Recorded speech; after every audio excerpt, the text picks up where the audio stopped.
como las preguntas tan específicas. Por ejemplo, estuve leyendo la guía y son como realmente específicas de que cuáles son los tratados, Exacto. fechas, cosas así. Y eso no, pues no lo desconozco. Exactamente, sí, la parte de matemáticas en este caso sí son más específicas las cosas, ¿no? Entonces ahí es donde te atoran un poco con los nombres, algunos autores y cosas así. Entonces vamos a ver, vamos a hacer hoy una parte introductoria, digamos que te voy a dar el plano general y ya con la presentación, pues ya vamos a ir viendo específico en específico.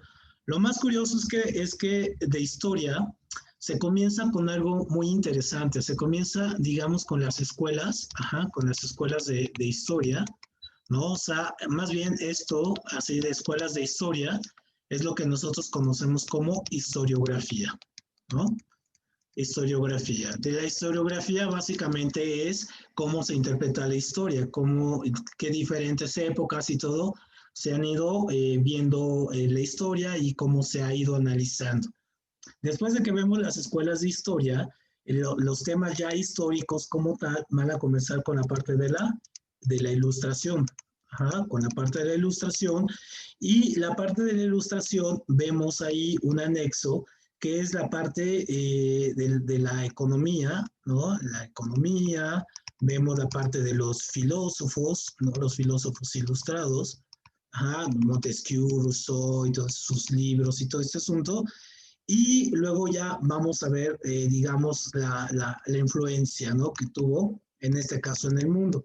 Y la influencia que tiene en el mundo la ilustración la vamos a encontrar en, por un lado, la revolución de independencia de Estados Unidos, que es el primer gran movimiento de una lucha donde los términos de la ilustración ya van a ser llevados ahí y van a ir en contra de algo que se llama el absolutismo, ajá, que es una doctrina política, en este caso, contra la cual va a luchar la ilustración.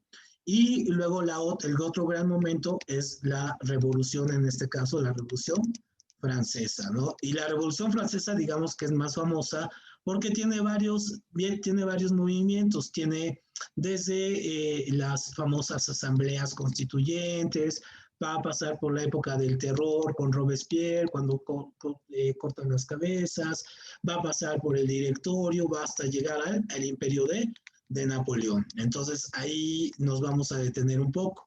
Y una consecuencia, digamos, no directa, pero que sí va a llegar, va a ser, en este caso, las independencias de los países, en este caso, el caso que se llama de Hispanoamérica. ¿Por qué de Hispanoamérica? Porque son las colonias españolas, ¿no? Que están ahí y vamos a ver cómo esta revolución francesa va a impactar a España y esto básicamente va a tener una consecuencia aquí, que todos los países van a empezar a independizarse. Y también vamos a ver en este caso cómo la revolución de Estados Unidos va a ser el modelo para las independencias, en este caso también en América, incluyendo la independencia de México. Después de que veamos esta parte de las revoluciones, vamos a pasar a ver dos cuestiones. Uno, lo que se llama las revoluciones, en este caso burguesas, ajá, las revoluciones burguesas. Por otro lado, también vamos a ver lo que se llama la restauración, ¿no? Es decir, cuando vuelven a ganar los aristócratas. Y luego vamos a ver la revolución industrial. Uh-huh. La revolución industrial. Y aquí lo que veríamos es los movimientos, en este caso en Europa, que se van a dar, sobre todo movimientos que de ahí van a surgir palabras que ahora están muy de moda, las palabras estas de liberales y conservadores, o sea, como los países, en este caso que nosotros llamamos liberales, que aboga por el libre mercado, las libertades y son republicanos, van a pelear contra los países, en este caso conservadores, que son monárquicos, tienen reyes y todo.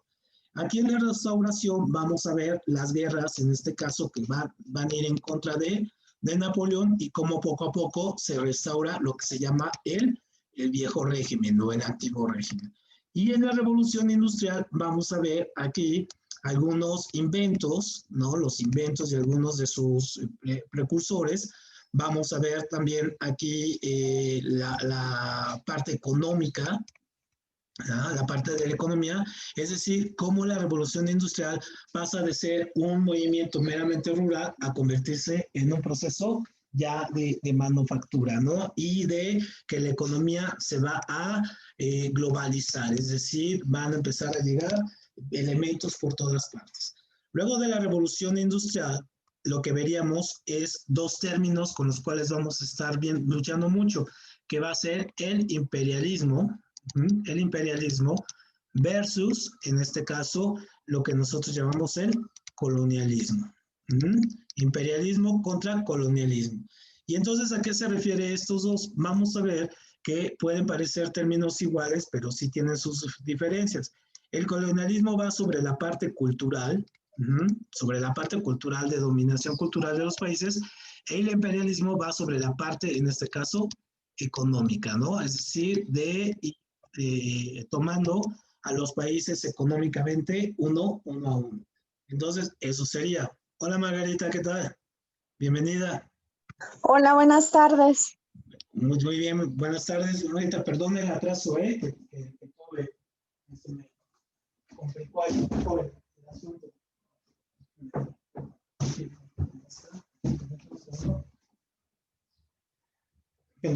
Entonces, aquí, entonces, imperialismo, colonialismo. Y vamos a ver cómo esta lucha entre imperialistas sí y colonialistas va a derivar en dos grandes movimientos que vamos a ver en este caso, muy importantes.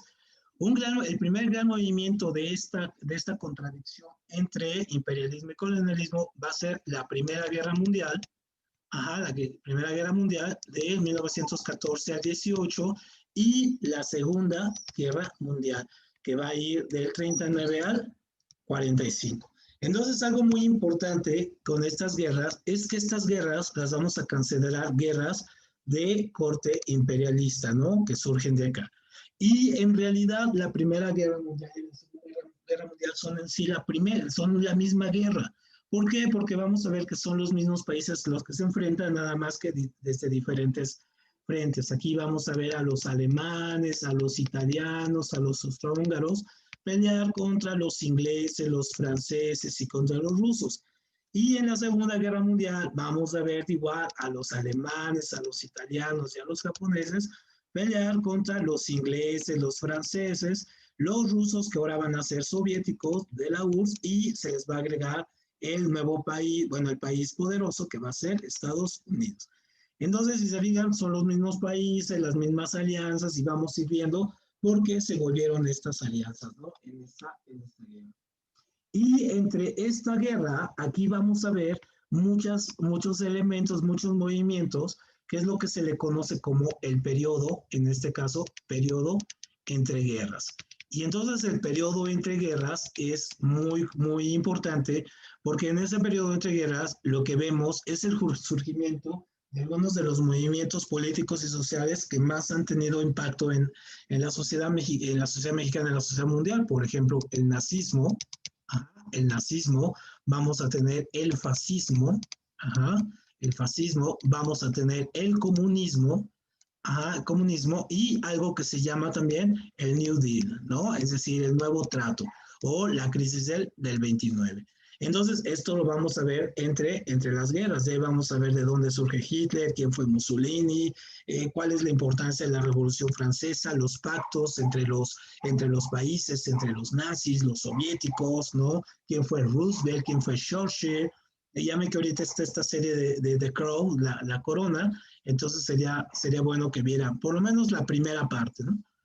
Y luego de esto, de ver la Primera y la Segunda Guerra Mundial, veríamos un periodo que se le conoce como Guerra Fría, ¿no? Entonces la Guerra Fría va a ser básicamente el periodo de 1945 hasta 1991, cuando cae el muro de Berlín. Y entonces, o cae en este caso el Imperio Soviético, ¿no? Entonces, este va a ser un conflicto diplomático militar entre Estados Unidos y la Unión de Repúblicas Socialistas Soviéticas, es decir, el capitalismo contra el comunismo, ¿no? Va a ser un periodo de mucha tensión y lo más curioso es que este periodo lo vamos a ver no nada más en este conflicto, este es lo que de menos, en realidad estos nunca se enfrentan militarmente, sino que toda esta guerra se va a expresar en muchos movimientos, por ejemplo, la independencia de la India, ajá, por ejemplo, la revolución cubana, la revolución china con Mao Zedong, ¿no? La descolonización de África, es decir, los países africanos empiezan a salirse de las órbitas y el militarismo en América Latina, ¿no? Es decir, viene una cantidad de golpes militares al poder, y aquí vamos a ver el 68, entra dentro de este esquema, ¿no? Entonces, una vez que veamos ahí, vemos cómo va a terminar la Guerra Fría, vamos a ver organismos que surgen como la ONU, ¿no? La ONU, el Fondo, el Banco Mundial, el Fondo Monetario Internacional, y esto siempre es pregunta de examen, ¿no? Siempre les preguntan en el examen qué son esos organismos, de dónde vienen, de dónde surgen, qué son todos ellos. Y luego de aquí, de estos, veríamos ya lo que vamos a conocer, que si se fijan, los términos son muy parecidos. Algo que se llama el nuevo orden internacional. Entonces, si ahorita ustedes escuchan así, que Trump está luchando contra el nuevo orden internacional, entonces, no, bueno, no es nuevo, es un término que viene desde los 90, ¿no? Desde los 90. Entonces, este nuevo orden internacional lo vamos a ver con el surgimiento de nuevas potencias, por ejemplo, ver el papel de Estados Unidos, ¿no? La guerra del Golfo Pérsico, vamos a ver las dos guerras, la 1 y la 2, la parte de las Torres Gemelas, cuando fue el ataque, ¿no? A los Estados Unidos, las Torres Gemelas, vamos a ver la caída de la URSS y el surgimiento de la conferencia de países independientes, ¿no? Que hoy es Rusia, Ucrania, Bielorrusia y todo esto.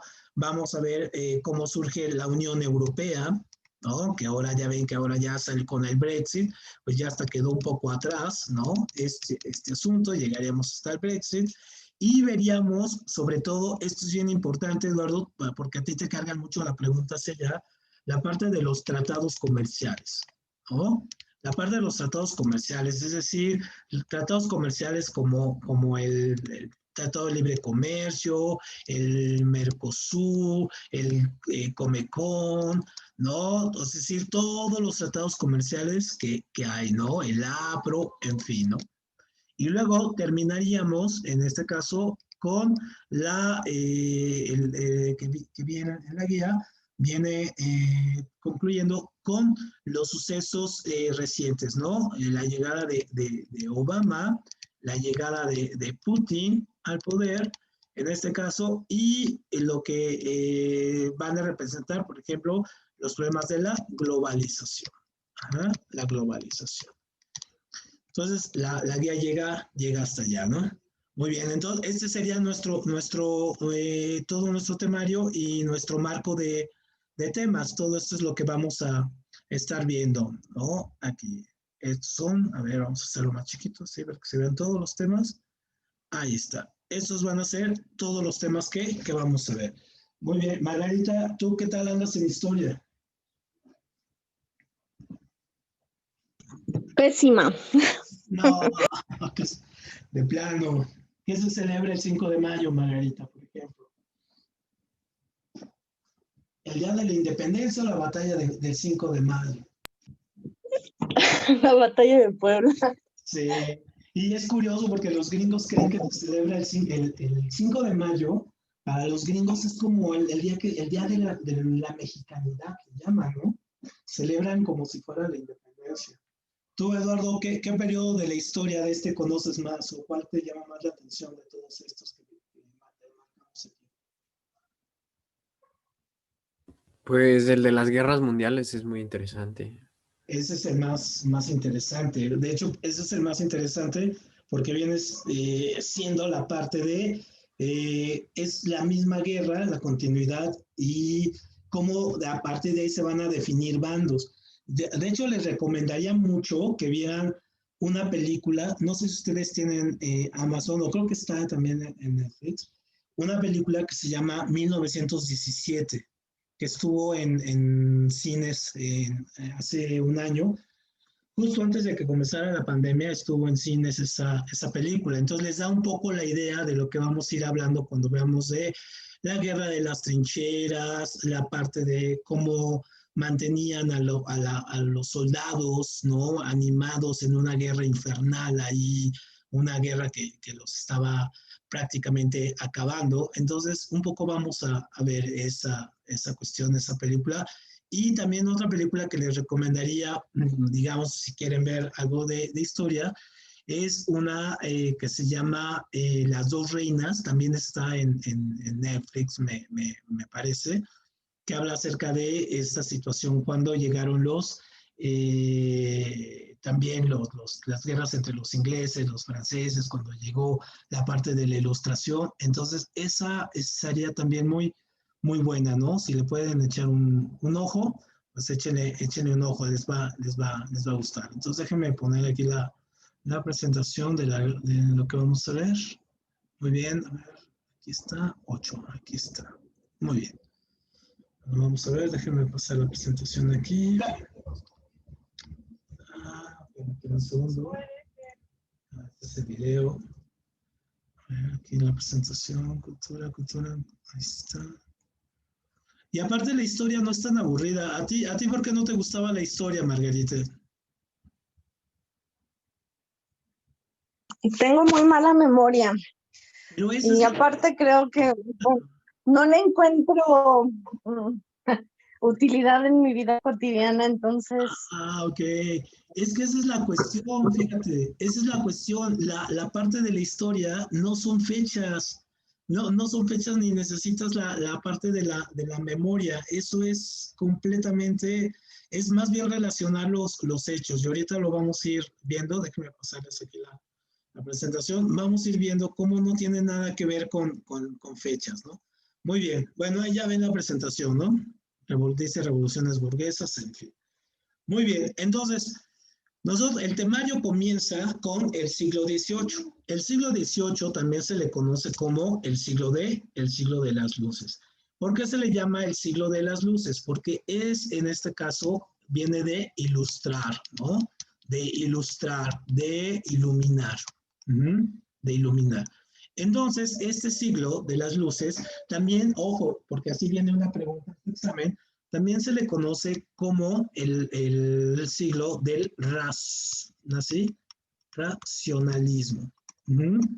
¿Qué pasaba antes de este siglo, antes del siglo XVIII? Y acuérdense que cuando hablamos del siglo XVIII hay que ponerle digamos, hacemos la cuenta al revés, o sea, es 18, es el año 1700, el siglo XIX es 1800, el siglo XX es 1900 y así. ¿No? Esto hay que tenerlo bien presente para que no se les vaya las fechas. Entonces, antes del siglo XVIII, hacia 1700, existía lo que se llamaba el viejo régimen. El viejo régimen o el antiguo régimen era que el rey, en este caso, el rey era el rey absoluto, ¿no? Es decir, el rey no se le podía cuestionar absolutamente nada. El rey era el dador de todo, era el máximo exponente, ¿no? El rey era como divino, sangre azul. De hecho, la sangre azul a los reyes era porque como nunca salían al sol, tenían la piel tan blanca que entonces las venas se les veían, les brotaban y parecía que se les veían negras. Entonces, ellos pensaban que era porque era una cuestión divina, ¿no? Que se les vieran así las venas. Y por eso de ahí surgía la cuestión de la sangre azul. Y entonces, obviamente, lo que hacían los reyes es que no tenían límites. Nadie les podía poner nada, ningún límite. Entonces, obviamente, también empezó a haber un conflicto muy fuerte entre estos dos sectores. Por un lado, los reyes y por otro lado, un sector que comenzó a crecer poco a poco, que era la burguesía. ¿Cómo es la burguesía y por qué se llama burguesía? La burguesía se llama así porque prácticamente las ciudades como París, en este caso, Londres, las grandes ciudades europeas, comenzaron siendo algo que nosotros conocemos como burgos. Ajá, burgos. Los burgos eran ciudades, en este caso, pero eran ciudades de comerciantes. Ciudades de comerciantes. Es decir, eran comerciantes libres que iban y obviamente estaban fuera del castillo, el castillo feudal. Entonces en el castillo feudal, pues obviamente estaba el señor feudal y se tenía que hacer lo que él decía. Pero en los burgos eran pequeños poblados donde cada quien intercambiaba lo que hacía. Es decir, yo hacía metales, entonces lo intercambiaba con los comerciantes de trigo, o el de huevos de seda, lo intercambiaba con el que hacía cucharas y en fin, ¿no? Entonces, el, entonces el comercio, okay, el comercio comenzó a hacerse muy, muy amplio en medida de que estas ciudades fueron creciendo. Entonces París empezó a crecer y que llegaron cada vez más comerciantes. Entonces los comerciantes, obviamente al tener ya poder económico, les empezó a estorbar, en este caso el rey. ¿Por qué les empezó a estorbar el rey? Porque el rey les cobraba impuestos, ¿no? Y estos se ganaban el dinero con tanto esfuerzo y el rey era tan inoperante y el rey no hacía absolutamente nada, y entonces mantener al rey, pues no les convenía, ¿no? No era negocio para ellos. Entonces la burguesía, es decir, los comerciantes, los burgueses, van a comenzar a idear un sistema político y económico que a la larga vaya a derrotar al rey. Y ese sistema político y económico, pues va a ser la ilustración. Pero la ilustración tiene que tener elementos, en este caso, 2 elementos básicos para que pueda permear en la gente. Por ejemplo, Margarita, si tú tienes un problema con, digamos, un bravucón, ¿no? Digamos, en tu calle. Tienes un problema con un bravucón en tu calle. ¿Tú saldrías a pelear con ese bravucón de la calle o mandarías a alguien a que le pusiera un estate quieto? Igual para ti, Eduardo, ¿qué harían? ¿Saldrían ustedes a enfrentarse a ese bravucón de 1,90 m, ponchado y todo? ¿O mandarían a alguien a que lo resolviera? Pues no, definitivamente mandaría a alguien. ¿Y qué tendría que tener ese que le convencieras para que fuera a pelear por ti? ¿Qué tendrías que darle?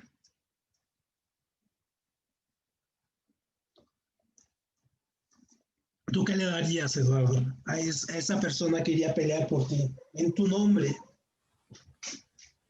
Es dinero. Dinero, exactamente.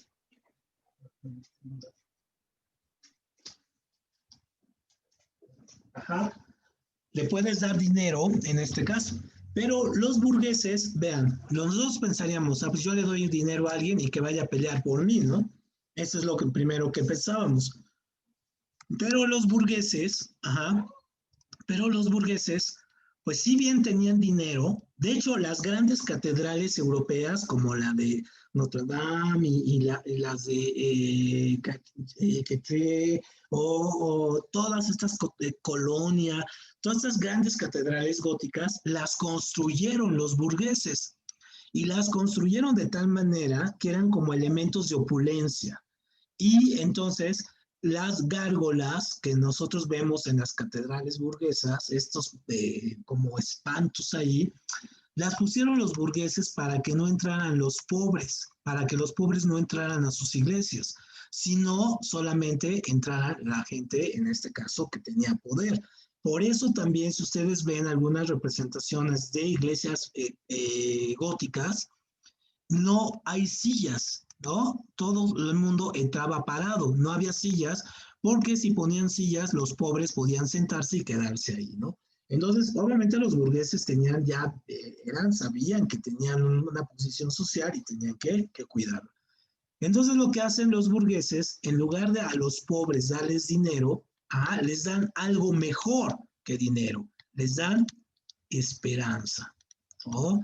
¿Y cuál es la esperanza? La esperanza es decirles que si ellos, los pobres, van a pelear el nombre de los burgueses, obviamente ellos los van a liberar, les van a dar trabajo, los van a hacer poderosos y algo más importante, que los van a hacer iguales que el rey. Porque los pobres ven a los reyes como inalcanzables, o sea, no los pueden alcanzar. Pero los burgueses les dicen, si pelean con nosotros, van a ser iguales que el rey, ¿no? El rey se va a poner a sus pies. Entonces los pobres, en este caso, pues van inmediatamente a pelear, se unen a ellos. Por eso la ilustración lo que hace es tener dos grandes banderas. Ojo, y esto es muy de examen, ¿eh? Las dos grandes banderas de la ilustración son la razón, o también lo que llamamos racionalismo, ¿no? O razonamiento, ajá, o razonamiento o racionalismo, es decir, que todo lo que se haga esté basado en la razón, no, ojo, no en la fe, porque la fe era básicamente el instrumento del rey, porque el rey compartía el poder ¿con quién? Con la iglesia, ¿no? Entonces el rey y la iglesia eran la mancuerna, y entonces la iglesia y el rey todo lo querían hacer por la fe. El rey le decía al pueblo, yo soy de sangre divina, y el pueblo le cuestionaba, sí, pero ¿por qué? O sea, pues porque deben de creerlo, deben de tener fe, ¿no? O la iglesia les decía, si me das 50 chelines, te vas a ir al cielo. Y entonces el pueblo le decía, sí, pero ¿por qué? Pues por la fe, ¿no? No lo cuestiones, todo debe de ser fe. Entonces, básicamente, al decirles los burgueses que la fe no es el instrumento, obviamente van a tener que marcar otro, que va a ser la razón. Es decir, el término este de pienso, ¿no? Pienso, luego existo, ¿no? Que era un término en este caso de René Descartes, ¿no? Es cuando cobra vigencia, ¿no? Es decir, cuestiona todo, ¿no? Porque cuando tú cuestiones la fe, cuestiones a Dios, cuestiones todo, te darás cuenta que estás existiendo, que existes, que no eres parte de algo más allá de ti. Y entonces vas a estar utilizando la razón.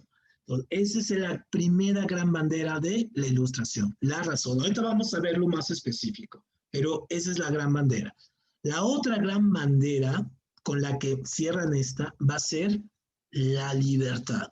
Y entonces, aquí el rey y la iglesia, el comercio, las ideas, el pensamiento, todo dependía de lo que ellos dijeran. Es decir, no existía una libertad de circulación, de flujo, de caminos, nada. Entonces, lo que hacen los burgueses es decirle a los pobres, si vas y peleas por mí, vas a ganar tu libertad. Y la libertad es la libertad económica, la libertad de religión, es decir, de escoger la religión que yo quiera, de gastar mi dinero donde yo quiera, de ponerle el precio que yo quiera y sobre todo la libertad de circular, en este caso la libertad de decir, es decir, la libertad de expresión. Es decir, todas las libertades que hoy conocemos como libertades básicas surgen aquí, ¿no? Es cuando surgen la libertad de expresión, de circulación, de intercambio, de comercio, de creencia, de dichos, todo eso surge ahí. Entonces, estas son las dos grandes banderas. Muy bien, Eduardo, ¿cómo ves? ¿Alguna duda aquí, Margarita? ¿Alguna duda? Ojo, porque esto es súper importante. Y No, ¿vas bien? ¿Vas bien, Margarita? Muy bien. Eduardo, ¿cómo vas? ¿Vas bien? Igual bien, gracias. Perfecto. Entonces, los términos que vamos a encontrar estas dos cosas, entonces va de nuevo. Entonces es racionalismo, ajá, son los términos, y liberalismo. Es decir, razón y libertad, ¿no? Por un lado y por otro. Estos son los grandes términos que vamos a tener. Entonces, obviamente, visto esto, pasamos aquí, ¿no? Entonces vamos a ver a los ilustrados. Ahí tenemos un ilustrado que está luchando contra estos, ¿no? Estos eran, digamos, los reyes, los monarcas muy, los monarcas absolutistas, ¿no? Es decir, un monarca absolutista o déspota ilustrado era un monarca que él obviamente decía que sabía absolutamente todo y que, como les decía, solamente debía uno de creerle por la fe. Entonces los ilustrados van a agarrar y van a decir, no, hay que justificar por qué él no es ni divino ni puede caer todo el peso. Entonces, obviamente la ilustración como movimiento es un movimiento, ojo, no se forja en un día ni en dos, es decir, es un movimiento que se va a forjar en un marco de unos 30 años, donde van a irse juntando varios escritores, varios pensadores que van asumiendo las cosas, se dan cuenta que piensan lo mismo, que están haciendo la doctrina burguesa, y entonces, por eso se le llama a ¿no? A esta ilustración como esto, ¿no? Como este movimiento intelectual científico del siglo XVIII que pretende usar la sociedad mediante la difusión de la técnica, las artes y el pensamiento. Entonces, obviamente, ¿qué es lo que van a hacer? Y ojo, porque estas son las grandes tesis de la ilustración. Por un lado, van a empezar a criticar la realidad que les toca. ¿Cuál es la realidad? Aquí las pongo otra vez en grande. ¿Cuál es la realidad que les toca? Pues básicamente la realidad que les toca es, pues, esa, la monarquía, el despotismo ilustrado. La otra cosa es que pues van a utilizar la razón, el razonamiento para criticar ello. Luego, obviamente, hay un rechazo a todo lo que suene a religión, a divino, a tradición, a costumbres. Comienzan a pelear contra ello. Se les hace infinitamente grosero hablar de ello. Y este término lo ven así, la historia como progreso. ¿Qué significa ver la historia como progreso? Es decir, ver que la historia va a ir de manera lineal y que una etapa debe superar a la otra y que luego la otra debe superar a la otra. Entonces, los ilustrados piensan que ya se acabó el modelo de los reyes absolutistas y que hay que brincarlos, que hay que darles en la torre y que deben ingresar un nuevo orden, que son ellos, los burgueses. Y tenemos a la libertad en este caso como también bandera, como decía ahorita, y vamos a tener esta situación de una reforma. Es decir, los ilustrados no piensan que debe de hacerse este cambio de manera radical, ¿no? Sino que esto debe de darse, digamos, de manera gradual, despacio, un poco presionar al rey, pero sí, pero no quitarlo así, cortarle la cabeza, ¿no? En este caso. Y en este caso vamos a ver cómo estas ideas pues va a tener consecuencias socioeconómicas. No sé si han visto una película también o han leído un libro súper interesante que está justamente en esta etapa, que se llama El perfume de Patrick Suskind. No sé si lo hayan leído. ¿Lo has leído, Eduardo, ese libro? No, no lo he... Ese te lo recomiendo mucho, es buenísimo.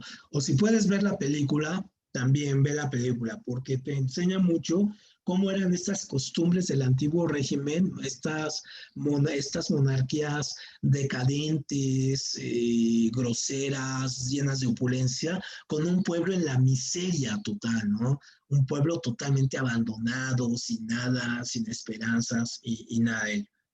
¿Tú, Margarita, la has visto o has leído el libro? No, Te lo tampoco. recomiendo. Échenle uno. Aparte, el libro es un increíble libro, es excelente, es uno de esos libros impresionantes, ¿no? Y luego entonces vamos a tener que los cambios económicos que se van a dar, pues sí, obviamente como consecuencia de la libertad o de pedir libertad económica y libertad en todos los ámbitos, pues obviamente la administración pública va a tener que reformarse, las ciudades van a crecer, les digo, Roma, París, todas estas ciudades que comenzaron o tuvieron periodos de decadencia van a crecer, Milán, ¿no? En este caso, Ginebra, Brujas, Ámsterdam, bueno, Ámsterdam crece de una manera impresionante, se convierte en el puerto de Europa, ¿no? Hamburgo, Lisboa, Madrid, en fin, ¿no? Y también hay al crecer más gente, al llegar más gente, al haber más recursos económicos, pues debe de haber una recopilación de impuestos y de dinero más eficiente, entonces la burocracia se pone al tiro, ¿no? Y también pues va a haber un avance científico y técnico, porque la ilustración lo que va a hacer es que como va a tirar todos los mitos del antiguo régimen, entonces va a dar pie a que los antiguos conocimientos que se tenían desde el Renacimiento, como lo que era que la Tierra gira alrededor del Sol, o que gira elípticamente, o que los planetas se alinean, pero pues no pasa nada, no sé, la gravedad de Newton, todo aquí van a tener, en este caso, una gran, digamos, un gran escaparate. Y ese gran escaparate, incluso, no sé si ustedes tienen bibliotecas en su casa. ¿Tú tienes, tienes enciclopedias, Eduardo, todavía? ¿O ya no tienes enciclopedias en casa? En casa de mis abuelos sí hay bastantes. Sí, todavía, ¿no? De estas viejas pesadas y tu asunto. ¿Tú, Margarita, todavía tienes enciclopedias o no tienes? Sí, sí tengo. ¿Y cuál fue la última que llegaste a comprar? ¿Y hace cuánto que la compraste? Hoy, híjole, bueno, no precisamente es una enciclopedia la última que compré, pero fue una de la UNAM Ajá. que sacó así por áreas de estudio. Uy, sí, la ubico. De hecho, yo la última enciclopedia que compré fue en 1988, ¿no? Imagínate, ¿no? Y ahora lo que tenemos es, Yo tengo la británica, que es más sí, o sí, menos por sí, esos años, ¿no? claro, es británica, claro, aquí la tengo. Ajá. O sea, imagínate, eran muchos libros. Y el concepto de enciclopedia surge así, ¿no? Eduardo no sabe ni de qué le estamos hablando. No, Eduardo, o sea, no estamos tan grandes, ¿eh? Lo que pasa es que las enciclopedias antes eran era como nuestro Wikipedia, era nuestro Internet, de hecho, ¿no? Era la forma en que nosotros podíamos comunicar o saber que algo pasaba en el mundo, que algo existía, ¿no? Entonces, obviamente, la ilustración, uno de sus grandes conceptos fue crear, en este caso, una serie de libros y de tomos, ¿no? Para que la gente, en este caso, se informara, que es lo que se llama la enciclopedia. Uh-huh. Y la enciclopedia se fue formando por escritos de varias personas, que incluso, por ejemplo, Benjamin Franklin, ¿no? Benjamin Franklin escribió ahí, Thomas Jefferson, estos héroes de la Revolución de Estados Unidos. Y científicos empezaron a publicar ahí sus artículos y empezaron a recopilarlos y empezaron a tenerlo. Entonces, estos artículos científicos cuestionaban directamente el conocimiento de la fe, ¿no? O sea, la fe era como lo que te decía la iglesia, tú debes de creer que el sol sale todos los días porque Dios lo hace. Entonces los enciclopédicos decían, no, el sol no sale porque Dios lo hace, el sol sale porque la Tierra tiene un movimiento de traslación y rotación. O sea, imagínense eso. Era súper complicado, ¿no? Pero aparte, había otro gran problema. El 90% de la población no sabía leer y escribir. ¿Cómo le harían ustedes para llevar todo este conocimiento a la sociedad que no sabía leer y escribir? ¿Cómo le harían? Dame un segundito. ¿Cómo le harían ustedes ahí? ¿Cómo le harías, Eduardo? ¿Qué recursos utilizarías para llevar ese conocimiento a la gente?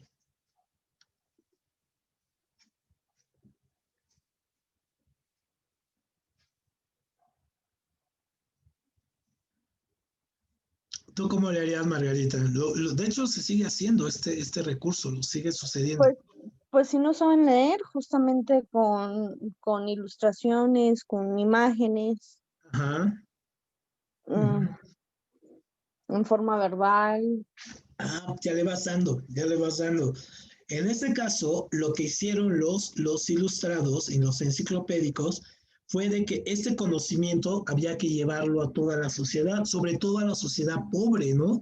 Porque ese era la que iba a luchar por mí. Entonces lo que hicieron fue hacer teatro, ¿no?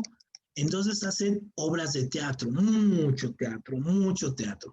Y entonces estas obras de teatro es lo que se va a conocer como el neoclasicismo.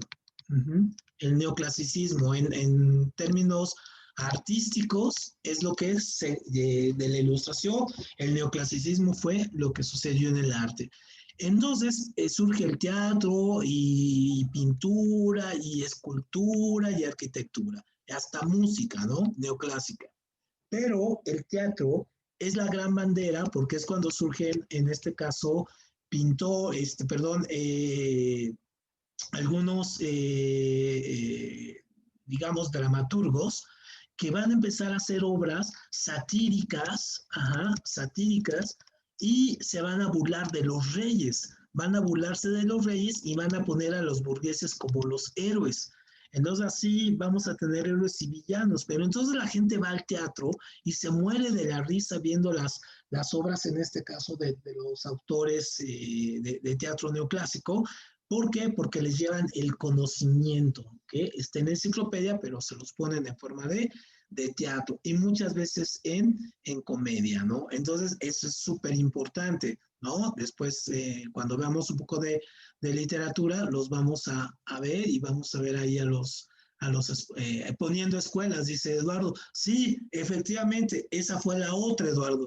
O sea, después de que se dieron cuenta del teatro, comenzaron a poner pequeños centros educativos, escuelas donde la gente pobre iba, se les enseñaba a leer y escribir y después se les daban los textos de ellos. Entonces, mucha gente que después accedió al poder, que en la época de Napoleón y todo este asunto, fue que aprendió a leer y escribir porque entraron a las escuelas burguesas. Ahí es donde comienza el concepto de lo que hoy nosotros conocemos como escuelas privadas, ¿no?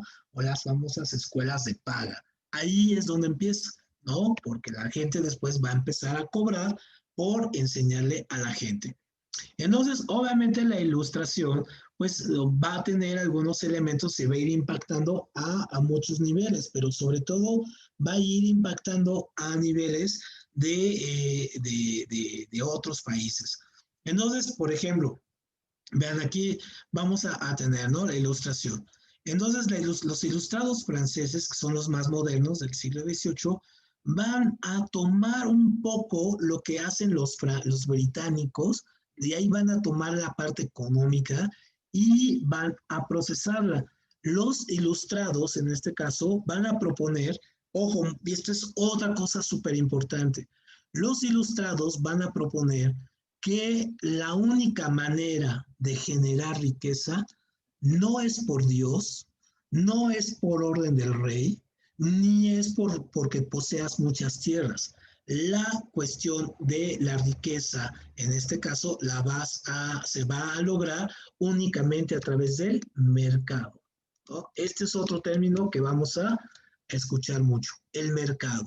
Entonces, el mercado, dicen en este caso los franceses, nos va a servir para que, en este caso, la gente, los productores, lleguen a un lugar donde puedan intercambiar sus mercancías con base a dos elementos. ¿Cuáles serían los dos grandes elementos del mercado, Eduardo? Ese sí te lo has de saber. Que incluso hasta hay una ley, la ley de la qué y de la qué, que son los dos grandes factores del mercado. No, no tengo. Fíjate, te vas a... ¿Las dos qué? Las dos variables del mercado, las dos variables importantes.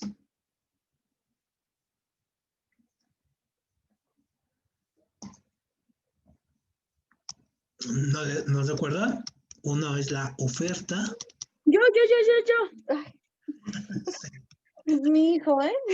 Ajá. Oferta y la demanda. Oferta y la demanda, efectivamente. La oferta y la demanda son los dos grandes elementos, los dos grandes variables del mercado. Entonces, los ilustrados franceses estaban convencidos prácticamente de que, por un lado, la oferta, en este caso, es lo que yo produzco, ¿no? Lo que se produce. Lo que se produce. La demanda es lo que se necesita.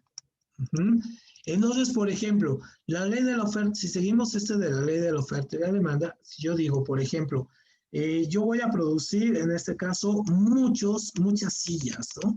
Y entonces, en esa época, yo tengo una fiesta y necesito muchas sillas. Entonces, yo estoy demandando sillas y hay una oferta en el mercado, ¿no? Y entonces, el mercado es el que pone el precio, ¿no? Es el que le pone el precio a ello. Eso es lo que piensan los franceses. Y entonces aquí viene la ley de la oferta y la demanda, ¿no? Básicamente nos dice que si hay mucha oferta, es decir, si hay muchos productos, pero hay poca demanda, ¿qué pasará aquí, Eduardo? Tengo muchos productos, pero hay poca gente que los quiere comprar. ¿Qué le va a pasar al precio? Se va a bajar. Cae el precio, ¿no? Efectivamente, el precio se viene abajo. ¿Y qué pasa en este caso si hay poca oferta, es decir, hay pocos medicamentos, pero hay demasiada demanda? ¿Qué le va a pasar en este caso al precio? Se aumenta. Se aumenta, efectivamente, ¿no? Se aumenta. Entonces, eso es la ley de la oferta y la demanda. Entonces, los ilustrados piensan que esa es la estrategia para generar riqueza y que el mercado se debe regular a partir de estos variables. Y esto es lo que se va a conocer como libre mercado o mercado libre. Es la base de lo que se va a llamar también liberalismo económico, ¿no? Y estas dos ideas, en este caso, van a agarrar y en este caso van a pelear contra las ideas antiguas. Las ideas antiguas del viejo régimen eran en este caso estas, ¿no? Eran las que tenemos aquí, ¿no? La de los economistas, fisiócratas, en este caso, que ellos decían que la riqueza provenía de la tierra, ¿no? Y en este caso, los británicos del siglo XVII, ellos decían que venía de los metales y de las posesiones materiales, es decir, oro y plata. Entonces, obviamente, estos van a irse peleando contra estos, ¿no? Contra estas dos posiciones. Y si se fijan, digamos, la posición que a la fecha todavía perdura, ¿no? En este caso. Entonces, pues obviamente, esta es una gran influencia de los ilustrados que tenemos hasta el día, el libre mercado. Muy bien, Margarita, ¿hay alguna duda? No, está bien. Ajá. Eduardo. No, todo bien, gracias. Vamos a seguirle. Permíteme un segundo.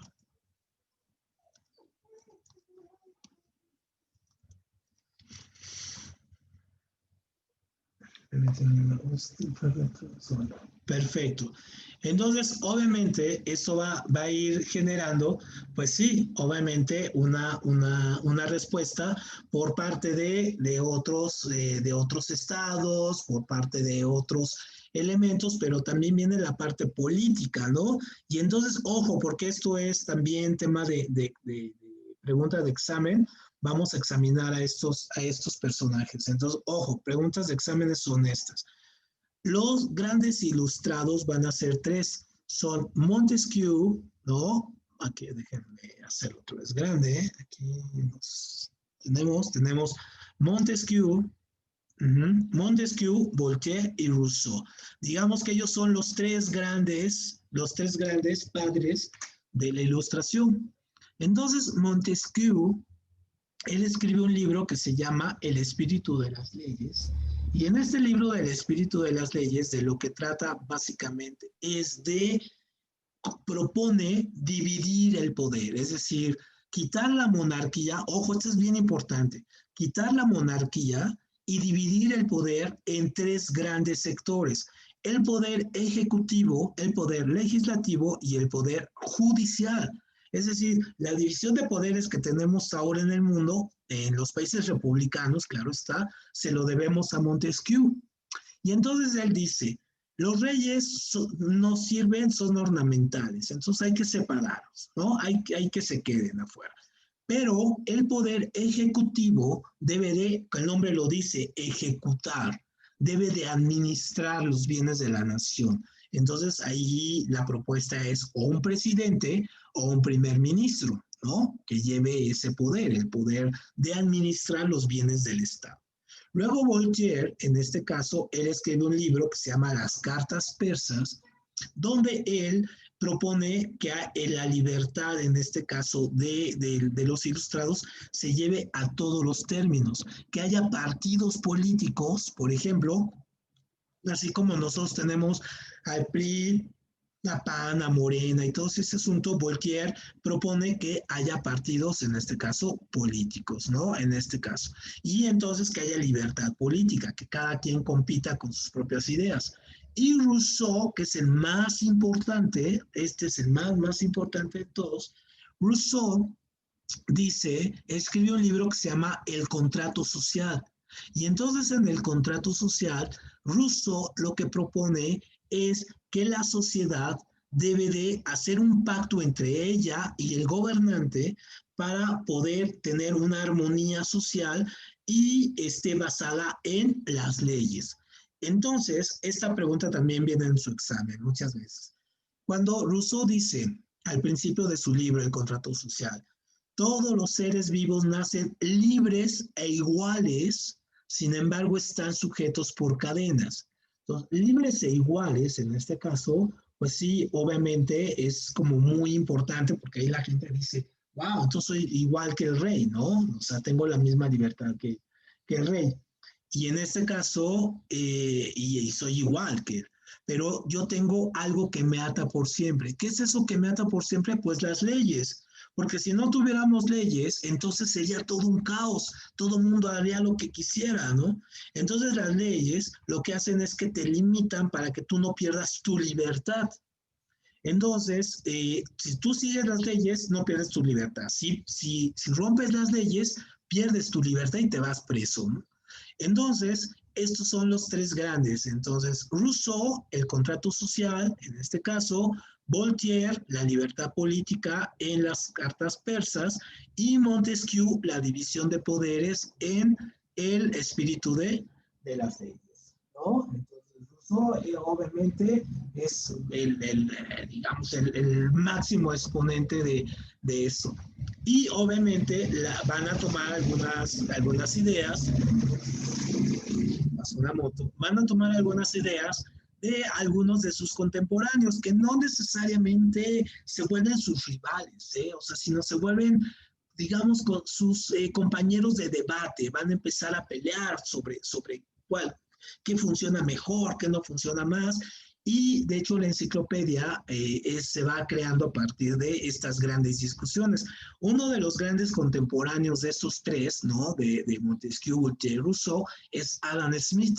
Entonces, Adam Smith, digamos, se le conoce como el padre del capitalismo contemporáneo, ¿no?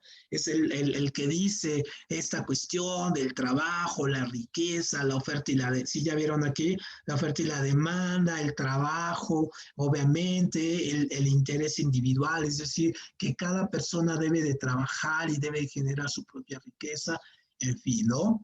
Y por otro lado, con él están muy de acuerdo, ¿no? Dicen, este nos cae bien y este es muy bueno. Pero tienen a otro filósofo, también contemporáneo de ellos, que es Hobbes, y él sí es su enemigo, ¿no? Él sí es su enemigo de ideas, porque en este caso, Hobbes lo que hace es justificar la monarquía. Entonces Rousseau y sobre todo en este caso Montesquieu van a pelear contra él y decir, no, la monarquía absoluta no es cederle la libertad al rey, es hacer, como dice Rousseau, un contrato social con el cual la sociedad pueda, en este caso, tener este contrato de libertades con el monarca. Y Hobbes también decía que teníamos que hacer un contrato social con el rey, pero para cederle completamente nuestra libertad. Es decir, el rey tenía derechos, pero no tenía obligaciones. Y los súbditos solamente teníamos obligaciones en este caso y no teníamos derechos, ¿no? En este caso. Y entonces, obviamente, sí se va haciendo, ahí era algo sumamente contrario a las ideas. Y otro inglés que también en este caso, vean, si Locke, si Adam Smith es el padre del capitalismo, como lo conocemos, John Locke va a ser, digamos, el gran precursor de lo que conocemos como la democracia. ¿Por qué? Porque él va a proponer limitar a la monarquía y que haya periodos de elecciones donde la población pueda, en este caso, elegir a sus gobernantes. Y entonces, pues, si se fijan, obviamente Rousseau, Voltaire y Montesquieu no tomaron sus ideas de la nada, sino se nutrieron de todas estas ideas que están a un lado, ¿no? De Hobbes, Locke, Adam Smith, de los fisiócratas en este caso, el liberalismo, para poder hacer sus grandes ideas, ¿no? Sus grandes movimientos. Muy bien, ¿alguna duda aquí, Margarita, Eduardo, con estos personajes? Sí los han escuchado, ¿no? Sí. Alguna vez de ellos. Sí. Muy bien.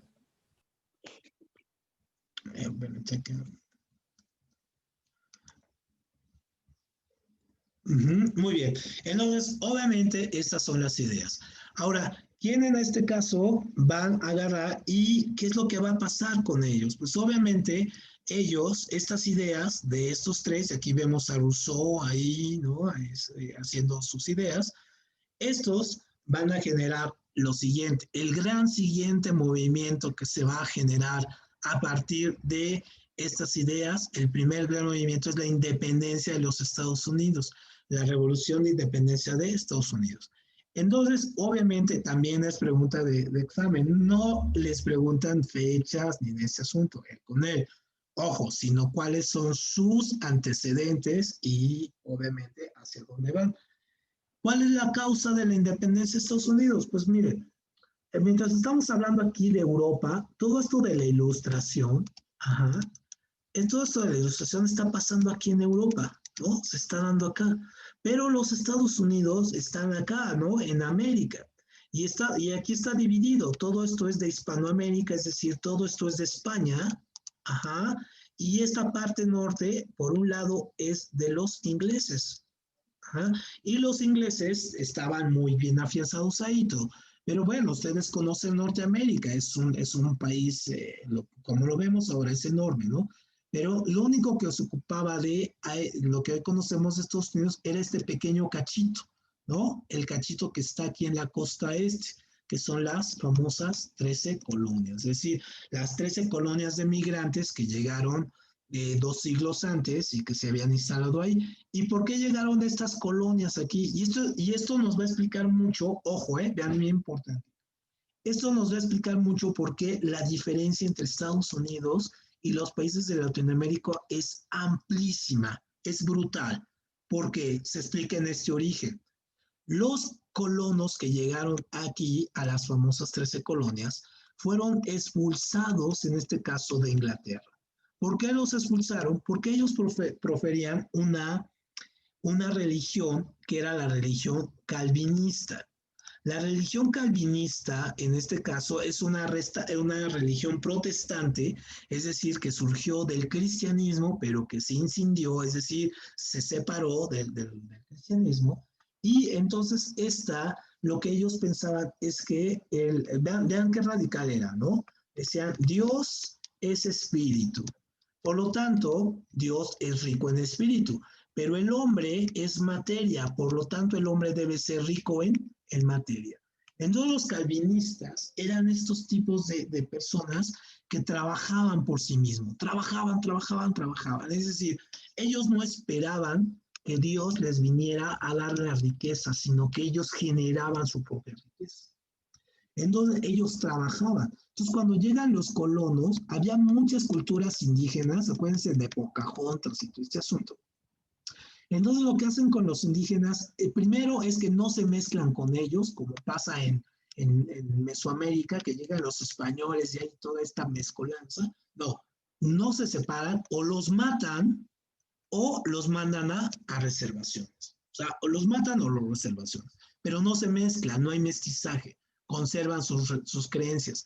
Y tampoco están esperando, como en América, que el rey les dé propiedades o les diga, no, estos colonos se apropian de los terrenos.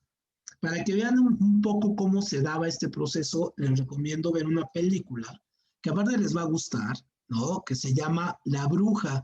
Y de hecho, esa sí está en Netflix. Anoche la estaba viendo para recordar, para ver qué tal se las podía recomendar. Y habla sobre estos procesos religiosos súper cañones que traían estos calvinistas y eran increíblemente rancios, ¿no? Si los vemos ahora. Entonces, obviamente hay un tipo de fanatismo religioso que lo seguimos viendo. Ustedes ven que los Estados Unidos es un país, ahora el miércoles que vean, es muy importante que lo vean, juran sobre la Biblia, ¿no? O sea, el presidente jura sobre la Biblia, va un sacerdote, en fin, es toda una cosa impresionante. O sea, son muy, muy religiosos. O sea, todo su origen sigue estando todavía ahí. Así como los mexicanos somos guadalupanos, ellos son, en este caso, protestantes. Entonces, obviamente, el origen de estas dos culturas, tanto la cultura norteamericana como la cultura, en este caso, hispanoamericana, perdón, aquí, es prácticamente parte de este origen, ¿no? El origen religioso. Entonces, mientras estos comienzan a crecer aquí, empiezan a pagarle impuestos al rey, ¿no? Al rey, en este caso, de Inglaterra. Pero cuando llega la ilustración, llega muy pronto a América, es decir, la ilustración se va a dar a conocer primero en América, esto es muy loco, primero se va a dar a conocer la ilustración en América, ¿no? En este caso, antes que en Europa. En Europa ya empezaba, pero en América ya crea porque personajes como este, que es Benjamin Franklin, eran amiguísimos de Rousseau, Voltaire y Montesquieu. Y entonces ellos cuando regresan a América, después de conocer lo que estaba pasando acá en la ilustración, regresan estos con una gran cantidad de ideas, así de que, wow, allá están revolucionándose, pero no hay un movimiento. Entonces, Benjamin Franklin, Thomas Jefferson, Thomas Paine, George Washington, se dedican a estudiar bien a la ilustración, pero lo mejor es que se van a dedicar a llevarla a cabo. Y entonces las causas, en este caso, que van a llevar a la independencia de los Estados Unidos, van a ser, por un lado, vamos a verlo aquí, por un lado, las influencias de las ideas ilustradas que llegan por estos personajes y por otro lado, porque los ingleses, el rey y el parlamento inglés, les empiezan a cobrar demasiados impuestos en este caso, a los colonos. Todos los colonos pues empiezan como a disgustarse, a decir, bueno, nosotros producimos nuestra riqueza, ¿por qué tenemos que compartirla? Sobre todo porque el rey les había subido impuestos para básicamente pagar sus guerras. O sea, no era dinero productivo, era para pagar sus guerras, en este caso. Y entonces, pues obviamente ya los mismos ingleses bien organizados, o sea, más bien los colonos ingleses bien organizados, comienzan asimismo a llamarse también criollos. ¿Qué entienden ustedes por la palabra criollo? ¿Qué entiendes por criollo, Eduardo? Pues criollos eran los hijos de españoles nacidos en América, ¿no? Bueno, Ajá. sí. Sí, efectivamente, eran los hijos de españoles nacidos en América, pero también en las colonias inglesas también hay en este caso criollos. ¿Por cuáles son los criollos? Son los hijos de ingleses, en este caso nacidos en América. Entonces, estos criollos en este caso ingleses, son los que van a llevar a cabo las acciones, se van a empezar a querer liberar obviamente de los reyes. Entonces aquí vemos otra vez a Benjamin Franklin, ¿no? Entonces obviamente se quieren separar. Entonces el primer gran movimiento que va a haber en este caso va a ser sí que los ingleses al querer poner impuestos, pues obviamente los colonos lo rechazan. Hay lo que se llama el motín del té, es decir, tiran el té en los puertos de América, lo tiran a la basura, al mar sobre todo, para que no se vaya a Inglaterra. Es decir, prefieren tirarlo al mar que dárselo al rey, ¿no? En este caso. Obviamente, el rey se enoja. Okay.